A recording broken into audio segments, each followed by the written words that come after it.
And in edtech, like most tech, everyone operates on some fundamental kind of like build, test, try to break it, fix it, build again model, the agile framework. And that's something that, is people are very familiar with. This is fundamental to all great business. There's another term that's used instead of agile, which is not something that would be used within the context of your local schools network. For example, the schools where I'm a school governor, if you go in there and say, we're going to do some agile planning, it's not something that really is front of mind, still in the school space.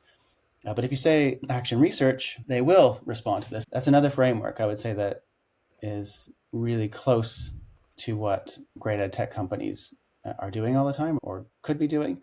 And it really is, it's like agile development, but with a notion of actually applying a research component to it. So really looking at your metrics closely and going through the cyclical loop. There's one final piece to that is that you can expand action research, which is a framework used by education and researchers worldwide, something called collaborative action research. And I think that's the next part that is really impactful for ed tech companies who are doing agile planning or agile development.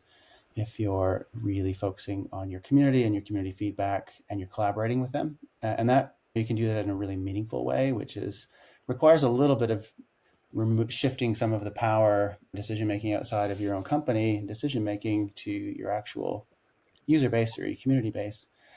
And I think that's quite powerful. I think how I think about some of the most successful ways of thinking about product development and responding to and growing a user community that's going to work with you and grow with you and stick around. What GeoGebra did very well early stage was to really think about, like, why was it effective? It was effective because it paid attention to its user community, like from its core. Marcus Hohenwarter he founded the concept of GeoGebra and the product, and during his PhD work way back in the day. So he actually built this kernel of this entity during a research process. And that was through, like, no one could build anything in research alone, fundamentally. You do it. You build on the ideas of others around you. And the core principle in all research domains is you're always just trying to push the boundary out a little bit, right? So there's these circles, these bubbles of incredible products and things that are happening around you. You're just trying to find the outer edge and then just step outside of that. That's where GeoGebra was very successful, is that we really spread that opportunity to impact the code base as well as the product, what it felt like, what it looked like, what the user experience was like. And this, like, a really specific example is when listening to user feedback around the world, whether it was an individual student or whether it was, like, say, a whole state making a special request, a feature request, what have you, or one of our commercial partners, we paid really close attention to these feature requests, and we fundamentally fell on the principle of, we'll just say yes to start with. So we said yes to pretty much to everything, notwithstanding a few things.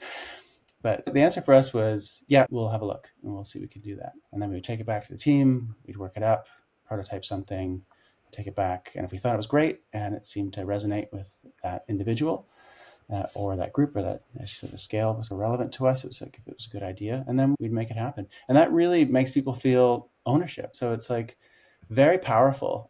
Now, you could say it's a powerful business position because it makes people feel invested, right? They feel like they are part of this journey of this group, this company, this, in this case, a product.